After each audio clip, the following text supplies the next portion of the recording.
Welcome back to Beyond the Margins, Inside the Mind, Shaping Modern Finance, the podcast where we go past the spreadsheets, past the numbers, and into the real-world strategies shaping today's accounting and finance leaders. Today's guests are someone who I've been really excited to bring on, not just because she's brilliant with numbers, but because she's built a business that excels in the modern world. Joining me is Cynthia. Most people call her Cyndi Finkenbinder. She's the founder of Alpha Omega Accounting, a fully remote accounting firm that was doing remote long before it became cool or necessary. Cyndi works with business owners, teaches accounting professionals, partners with the SBA, and somehow manages to make financial reporting feel a little less intimidating and maybe even empowering. And joining her today is her son, Scott Knock, who is also working with her in the business and helping to grow it. Cyndi, Scott, welcome to the show. Good to be here. Thanks for having us. Absolutely. Glad you were both able to make it today. And I understand Scott is on the road, but we're happy he was able to pop in for a bit. So, Scott, before we jump in to some of the ownership insights that your mother has, I'd like for you to talk with us a bit about your role in the business. And I understand you are doing some AI and automation work. And if you'd like to just share with us some of those tools and what you're finding is really working great right now. Yeah, so my role in Alpha Omega Accounting is I primarily go over a lot of the tax resolution. We work with people who are either behind on their taxes, or we work with veterans who just can't seem to get a break. And we also work with nonprofits who have lost their nonprofit status and try getting them back into a nonprofit status. Good.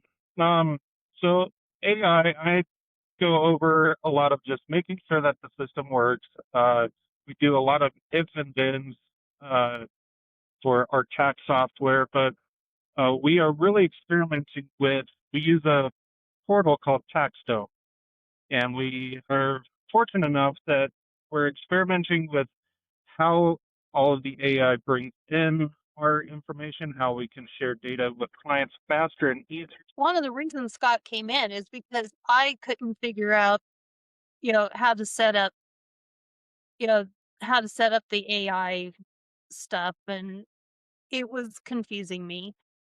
And so he came in and fixed it. And from there, he just started working with all sorts of stuff with me and became my business partner. Wonderful. And So, I'm sure a huge blessing to have him there carrying the load with you. yeah, definitely. Initially, how I started in accounting, I didn't want anything to do with accounting. I went so far as to joining the military just to get away from it, but I still ended up into the accounting industry, and I've been loving it. She brought me in whenever she couldn't figure out a system of essentially, and kind of took over it and started having fun with it and figuring out different things that I could not only do for the business, but also for things that help Alpha Omega clients get their information faster and know their status by email or by text message. And then we started diving into how do we make it easier for us whenever we're getting all of these documents that most clients don't think to name them, or they put them all in one giant file, and then I have to go in and separate them all out. And that's initially how the job started for me. And so I started using AI, and eventually TaxStone came around where we could start separating documents, announcing to clients on their status, and they didn't have to name all of their files. And it made it so much easier for Cyndi and I. Whenever this year they just started where for our tax organizers, we were able to put in last year's or whatever forms that they're needing, 1090s, and we were able to say, hey, these are all of the documents you need. AI would pull them out of there and send them a checklist on this is exactly what you need. This is exactly what you had last year. And then it also compares, did we need this, or does this still pertain to this year? If no, then you check it off that it it's not applicable anymore. That's very interesting. I love that it's making it easier not only for you, but for your clients as well. Now, I understand that you're a veteran, and you mentioned that you joined to get away from accounting. Would you like to just explain kind of why you felt that way and how that you came full circle back to it? Right. So I am a veteran, and my mother, Cyndi, I'm sure she can tell her story better than I could ever, but having a mother that is an accountant and she started teaching in colleges, accounting classes, and everything, my whole world growing up was accounting. Mm, I was, licking envelopes, even going as far as videotaping her at QuickBooks events, training other people how to use the system. mhm, So I grew up with it, and I think my brother and I both tried getting away from accounting as far as we could. He went into the music industry. I went into the military. There's some things that in the military that they kind of, you know, teach you as far as how systems work, and there's a lot of death by PowerPoint. There's a lot of spreadsheets. There's a lot of inventory tracking. There's a lot of components that you really don't think you'll learn in the service, but I learned a lot of these different things. And so normally everybody comes to me, hey, how do you do this in Excel? How do you do this in yeah. Google Sheets? And so uh, Cindy kind of pulled me in, and I was out of work at the time and started kind of tinkering with things, not only with AI, but with, how do I make this easier in my own life? Like, you mean I could get rid of all of these emails that are just junk by setting up a AI system that will just delete everything for me Mhm, and, get rid of spam and make my life easier. But I didn't really get into accounting until um, we started working with tax resolution clients, people who were either identity theft issues or people who had identity theft issues or liens or levies on their house, or one person that we worked with to help catch him up was living in his van, and it really sparked my interest in, you know not only can I help others, and then I started going toward veterans or domestic violence victims and stuff like that. And I got interested because even some of my friends who they're like, well, I'm behind on my taxes 10 years. And I was like, well, I know a person. That's what my mother does. right? Well, because I was working for her, she said, well, we can help her, but you're going to do the work. Mm, And I okay. did. And I fell in love with it. And we started doing a lot of getting people out of trouble. And, there's a lot of people who just freaked out that IRS is coming after me. A lot of our clients come because they get spam calls that the IRS has come after. And, it's just kind of a joy doing that. I love that. I love that your motivation was for helping people. And that's a side of the story that I haven't really heard much. Would you like to explain what you would do to help somebody who, say, has had identity theft? How can accountants be that support there for them when they're in this thing that is so overwhelming? Well, I think this is a very good question for Cindy. Okay, sure. And I think she'd be able to explain it a lot better than I could. But on my side, seeing that sigh of relief that somebody else is in their corner, it's kind of like going to a doctor who believes that you have chronic pain or believes that your back really is as messed up as it is. Hmm. And having them just believe you and having them in your corner is amazing. And then whenever you have the IRS over your shoulder, that can be a scary feeling. There's a lot of, scams out there that are very disgraceful to what we do, and a lot of the honest tax accountants. But just knowing that you have somebody in your corner, and really isn't as bad as what some people think. They might have owed a little bit one year and they panicked.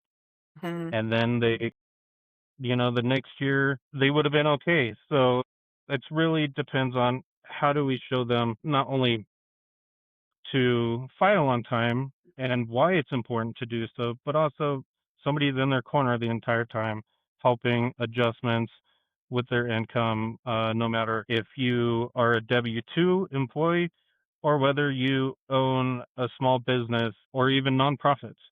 I love that, Scott.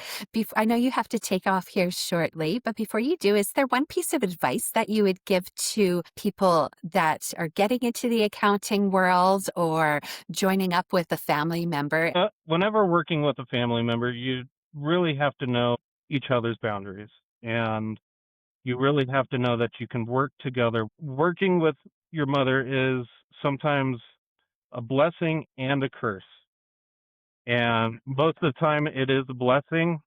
I get to spend every single day talking with my mother. We both understand, hey, I need you to pick up a little bit more slack, or hey, I, this is what's coming up. We've got to work together really well on this. And you just got to have really good communication skills. Absolutely.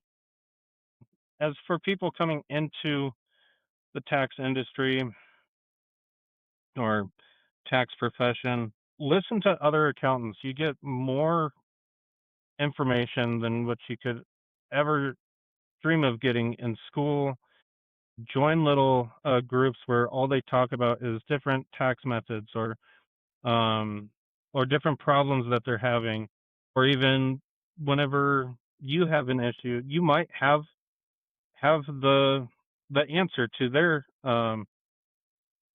question. And so it's just great talking to other tax professionals about different tax strategies and different methods for helping each other. Absolutely. I love that. Scott, thank you so much for joining us today. And I wish you all the best with your adventures with your mom. And thank you also for serving. Absolutely. Thank you. Can I add one more thing for like the nonprofits? Yeah, absolutely. Go ahead. So what we have in the future is we are very fortunate enough that ran into a good friend at the VFW, and his name's Damien, and he gave us an opportunity for working with nonprofits who they've been handed everything and they don't know what to do. And so we're given the opportunity in April to go to Baltimore for a convention. I'm not sure if I can actually say what the convention name is, but we're going out there to talk to nonprofits, how to stay compliant, what the biggest failures of nonprofits, and what they can do to evolve. That's wonderful. Well, thank you, Scott, for joining us today. And I wish you all the best with that conference that you're going to, as well as everything that you're doing with Alpha and Omega Accounting. All right, thank you very much. Thank you. Take care. You too. Cyndi, thank you so much for bringing your son in today to join us for the podcast. And I've got questions for you too. So let's dive in. What is one part of your journey into accounting and entrepreneurship that most people maybe they don't know about you, but it's really shaped how you do business today? It's really interesting because Scott mentioned working with your parent, but I started out working with my grandparents because my grandparents owned restaurants when I was little. And one of their big things was in order to run the cash register at the business, we had to be able to count back change. We had to be able to balance out our drawer and all of that. I didn't know I was learning accounting. I had no Right. idea. I mean, I was like 7 or 8 when we learned how to count back change. And part of that was that my grandparents just wanted us to be able to do those things that a lot of people can't do now. I mean, it seems like every time you go into a fast food place, if their cash register doesn't give them the exact amount that they're supposed to hand you back in change, they can't do it. You Right. know, and my grandparents were determined that all of us would know how to do basic finance, but we didn't know that that was what they were teaching us. We just We just thought it was fun to work in the restaurant. Yeah. And so I just always worked with my grandparents. My mom worked in the restaurant.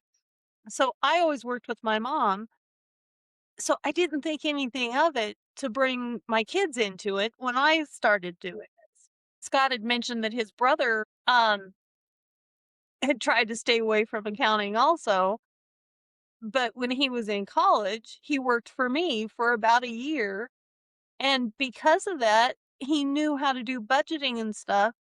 So when he started in the music industry with symphonies, he knew how to keep track of his budgets. And so it made it so that he could work in that industry and be able to handle a larger, a big budget to be able to do these kind of things. And I think that we often forget that, especially as accountants or parents, we forget that what we're doing every day is something that our kids are going to need no matter what industry they end up in. If they end up in the same industry we're in, or if they, you know, end up as musicians, they are still going to have to know how to balance their checkbook, how to do a basic budget, how to keep their finances straight. And we don't think about that. And so I think it's really important that as parents that we don't put our work as a secondary thing. They bring them into it. Let them see what you do every day. And my kids had the advantage that I worked from home. And so because I was working from home, every one of their friends knew how to do a budget because they all would end up at the house, working on something, and I put them all to work. I love it. It didn't matter if they were my kids or they were somebody else's kids. If they were Yeah. at the house, they were going to be stuffing envelopes and trying to find something that I was missing on a spreadsheet. And I knew that I was 2 pennies off and couldn't find it. Right. Every one of them would be going through spreadsheets trying to find this penny. And because of that, all the kids all learned accounting, or at least the basics, because they were there all the time. And we always forget that, you know, you don't have to be a teacher to teach something. Hmm.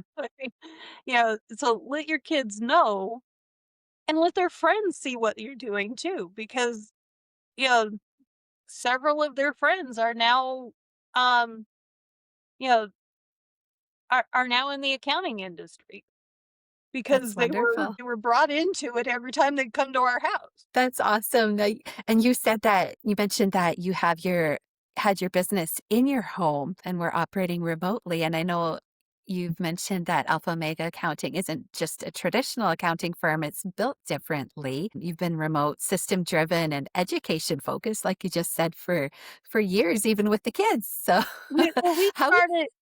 I started remote right from the get go. We didn't. I mean, Yeah, we were running floppy disks back and forth or mailing them, back and forth, constantly.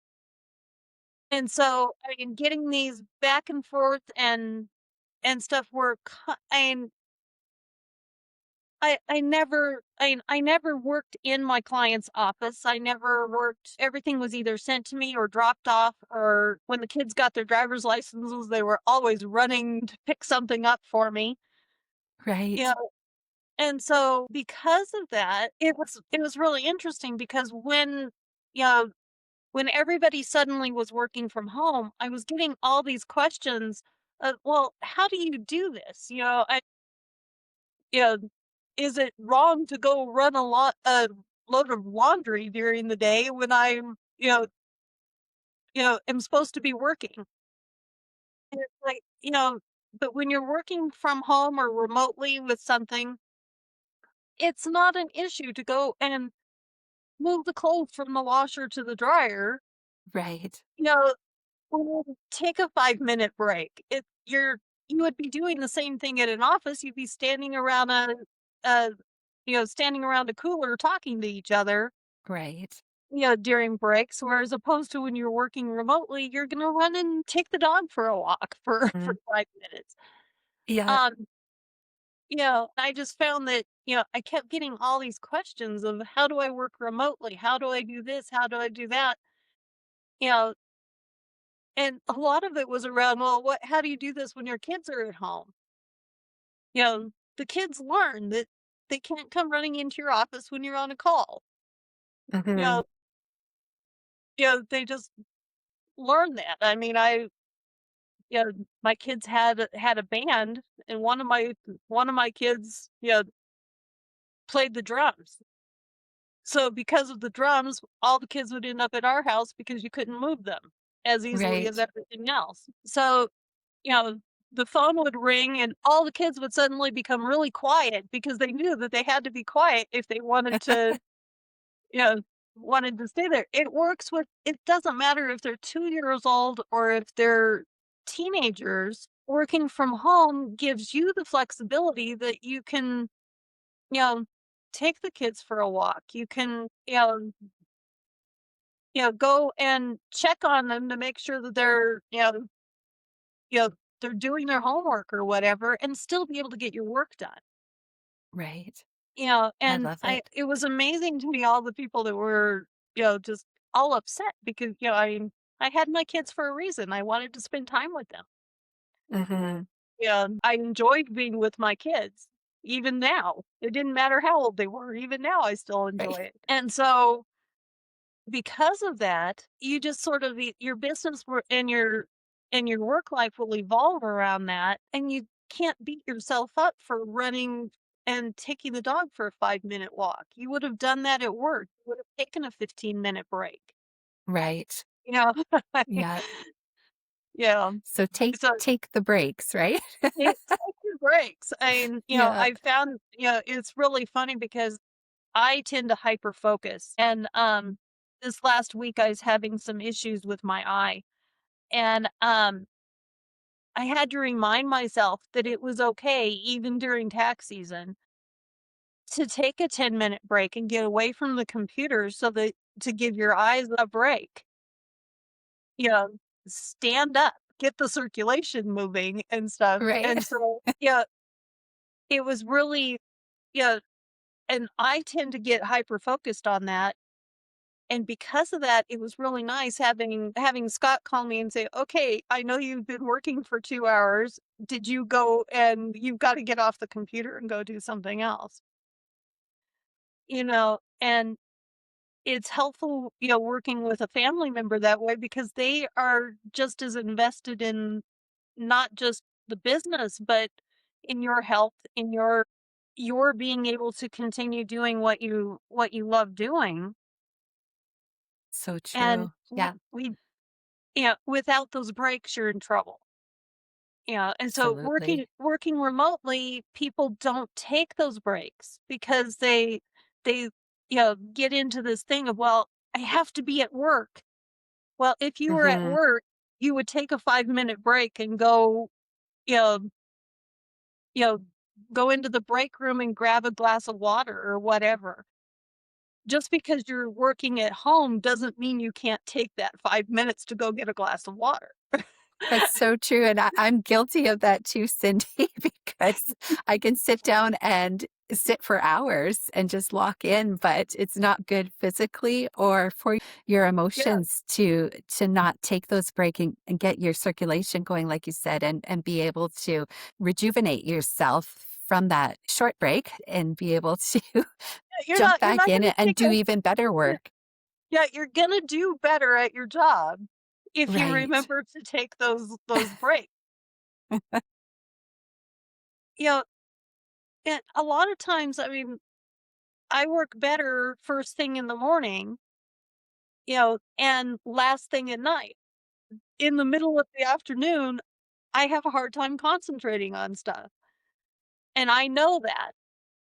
And so because of that, I'm more likely to run to the grocery store at 2 in the afternoon and then get back to work at 6, and work for a few more hours, you know, and you can do that when you're working remotely. You're not stuck in that, I have to. And so you can actually figure out your own schedule. When are you the most, when is your attention span the best? You Mhm. know, I mean, because, you know, after 1 o'clock, I'm useless for about an hour, so But I might, that's yeah, yeah, I might as well not schedule anything during that time, or right. I'll schedule calls during that time that I don't have to be on that, you know, concentrating on numbers and stuff like that. Right. Yeah. And so you have to It's know what your own schedule is. it's so important to know when you do your best work so that you can focus those times on the things where you have to have that clarity and attention to detail. That so true. So true. What efficiency strategies or systems do you have in place that have worked really well for you lately in the business? Really, the most important one is we use TaxDome all the time. And I love, and you can use any of the client portals. It doesn't have to be any particular one, but you want to have something that gives you basically a task list, so that you can make sure that you don't miss something. Because it's so easy, especially during tax season, to, forget that you need to get a W-2 out, or that you need to do this morning I was working on a workman's comp audit. And you forget about those little things because you get so concentrating on, oh, I have to get all the taxes out this week. Well, Right. there's other things that go with that. Yeah. There's, as accountants, we do a lot of other stuff besides just tax. And a lot of people don't realize that. They think accountants do nothing but bookkeeping and taxes. And we really don't. We do so much more. And because of that, you let little things, the little things slip because you forget about the sales tax deadline because you're working on the deadline for, that your business returns are due in 2 weeks. So you get concentrated on those and forget about a sales tax deadline. And so it's really important to have some kind of a checklist that reminds you of those little things that have to be done also. Because especially as a business owner, we forget all the little things that have to be done. Yeah. A lot of us, it's sort of like the cobbler whose kids have no shoes because, you know, because we forgot to do our own tax return. Right. We didn't do our own bookkeeping this month. And so now we're behind. And so, you forget about those little things that, yes, you have to do as a business owner, yeah, that are just as important as getting out those other things. You forget to, post something on social media, or, Yeah. or check on your marketing person to make sure that that, you know, that what their message is this week is something you really you know, want to be out there. Right, absolutely. Speaking of marketing, what's been the most effective way you've found to attract and retain new clients? To be honest, it's networking. Um, Okay. because Scott mentioned he works with, he'll go to the VFW. People around there have realized now that he does taxes. And because of that, we get a lot of veterans now that are asking questions. And it's really important because, especially with a lot of veterans, especially when they get home from a deployment, not just veterans, but military in general, um, they get home from a deployment and things drop. It's amazing to me how many veterans don't, they haven't filed in 3 or 4 years or whatever, and then they panic because they're trying to buy a house and they haven't got their tax returns done. Scott mentioned we had a friend living in his van. The reason he was living in his van was because he hadn't filed his tax returns, and he didn't know that he could just go on and apply for Social Security without having his tax returns done. So we got him caught up, got his Social Security benefits, and got him into a house. And especially ones that are once somebody gets behind, they they think the worst. I mean, they really do. They are convinced that they are gonna owe tens of thousands of dollars because they're behind by 2 years. When in reality, usually they've got a refund coming. They, uh, have forgotten about we had one friend that, of Scott's that he hadn't filed because he thought he was gonna owe. It turned out he was getting $3,000 back, and that would've kept him, you know from having um, to take on a part-time job in addition to his regular job just by getting his stuff done. And so but and people panic when they think that when they think they're behind. And a lot of times it's not near as bad as what they think it is. You know? That's true, right? And even if it is as bad as they think it is, Mhm. we can always do something to help them with that and get some payments in place or get something, set up for them so that they're not in a constant fear mentality that somebody's, and that's why these stupid scam message things that people, call and tell them that the marshals are going to come and, you know, Yes, yeah. and sit on their front porch and haul them away for not paying their taxes. And most of the time most of them are caught up and they'll still believe it. Right. You know? And then the ones that aren't caught up will go into a full on panic. And a lot of these ones that do these scams like this don't realize that some of these people that they're calling have some really major issues with PTSD and with all, with these other things. And they get a call like that, I mean, they won't go home for for a week, because it just, terrifies them so much. And just by getting them to the point where where they know that they're okay. So we work with a lot of veterans because of that, because so many of them really think that, the sheriff is going to come and haul them off to jail. And just because somebody has called them with a scam and it's a scam thing trying to get them to, you know, pay money that they don't even owe. Right, right. And I know Scott had mentioned that you also have helped individuals that have, say, come into identity theft where they've got that fear factor, like, mentioned the Yeah, veterans. How, ID theft is amazing mhm, because I the thing with ID theft is that people don't realize is that it's not just credit cards and stuff like that. It's often that somebody has filed a tax return on their behalf. We had somebody that we went to file their taxes and their 18-year-old daughter, their return wouldn't go through and could not figure out what was going on. It turned out that their 18-year-old daughter's ID had been stolen. Somebody had filed a tax return under her name and I mean, she was 18 and they were showing that she was getting like a $20,000 refund. wow, And it's like he hadn't even, and so the problem with ID theft is it can take a year or more to fix it.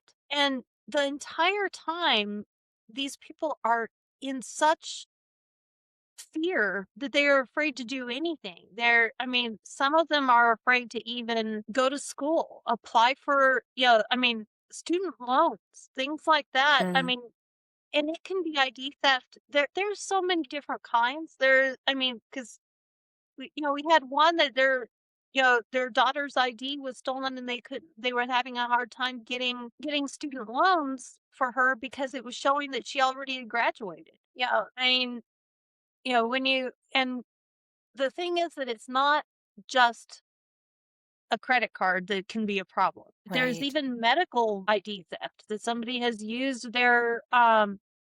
gotten some kind of a procedure, whether it be, I we had one that somebody had actually used their ID for a medical procedure. So it was showing that that they had already had this when they had to have it done. And then, and then that meant that I mean, we had to bring in, doctors and everything to show that they had never had this done, Uh-huh. in order to get the medical help that they needed. It's not just credit cards. And That so you can help them with, and normally you find it based off of their tax return. Because when you go to file and somebody has used their Social Security number for a tax return, it makes it, normally there's other issues with it also. That somebody, they've used it for credit cards, they've used it for all sorts of stuff. And unfortunately, it's normally with either children that it shouldn't have an issue with, you know, they're showing that they've been working for 20 years and they're not even 12. right. Yeah. You know,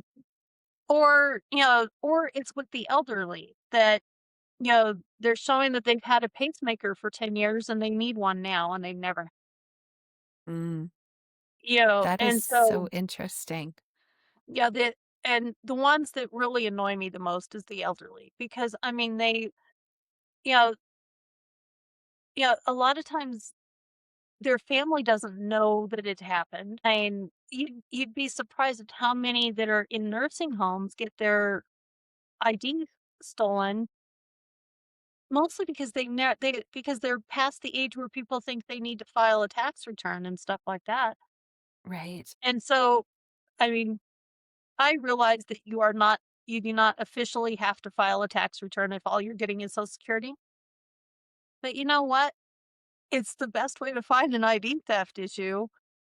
So you might as well just keep filing for them Mhm. so that you can find these ID theft issues and get them taken care of. Right. Get them taken now before it goes into an estate issue, and you're really Yeah. having to deal with that on top of Yeah, grieving and everything else. exactly. When it goes into a problem with an estate, Yeah. it's so much harder to fix once the person is no longer around. At least you can prove that they're here. You know? Right. Yeah. Cyndi, this is so interesting. Before we wrap up, I'd like to leave our listeners with something actionable. What advice would you give to business owners or accounting professionals who feel overwhelmed right now, but they know that they need to get from where they are to somewhere better for themselves personally, for their families, for their firm? What would You you know, recommend? I think the one thing that I realized recently is that if I should have brought somebody else into the firm earlier because it was always just me.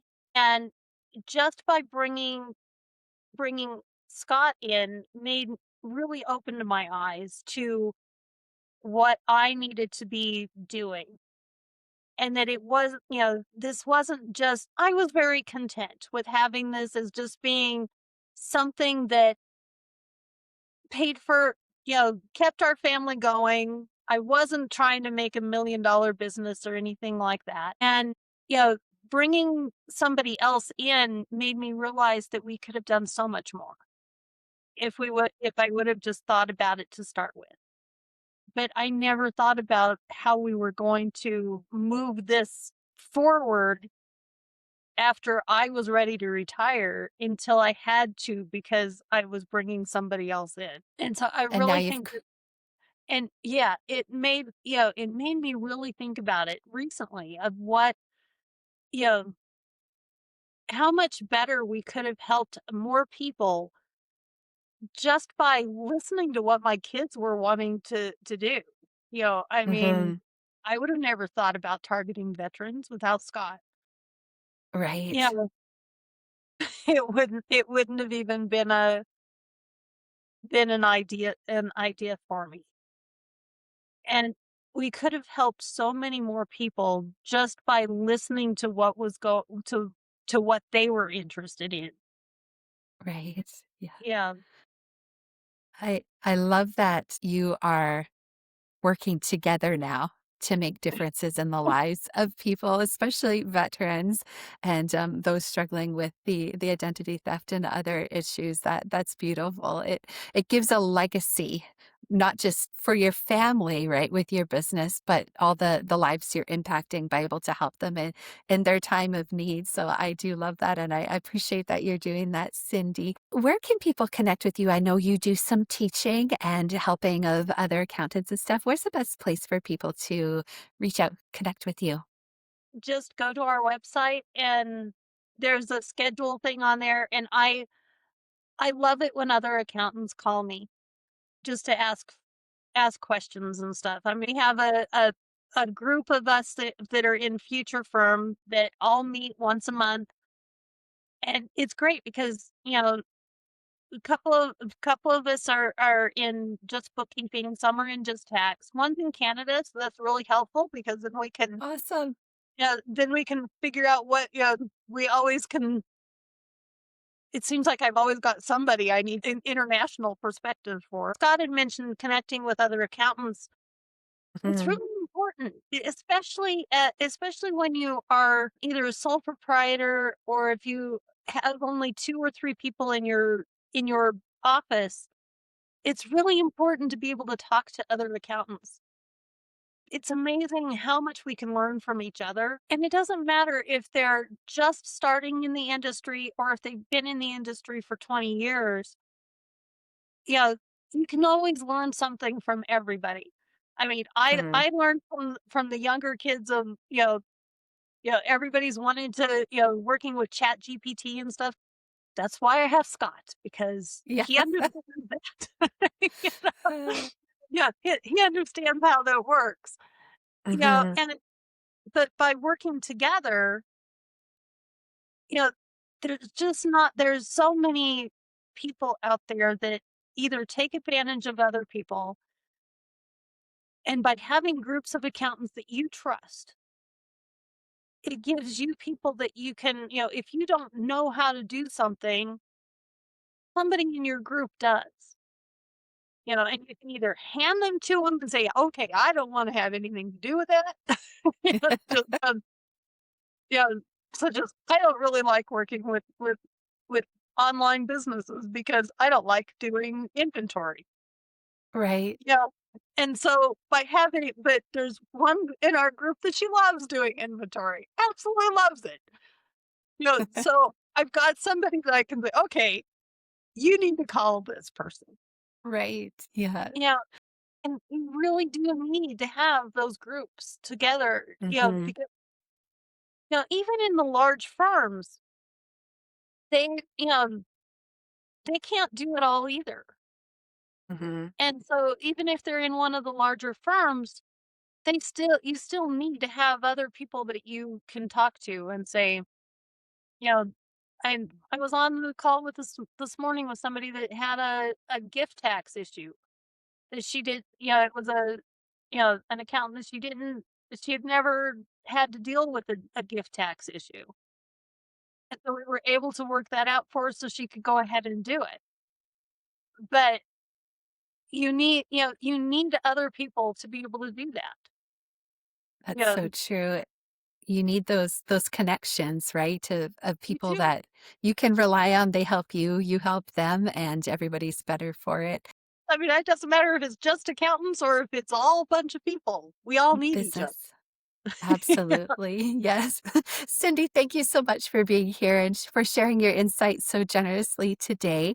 And to our listeners, if this conversation has sparked ideas about ways that you can improve, ways that you can impact others and make a difference in the lives of those like veterans or those experiencing identity theft, absolutely reach out to Cyndi. This is exactly the kind of thinking that shapes the future of our industry.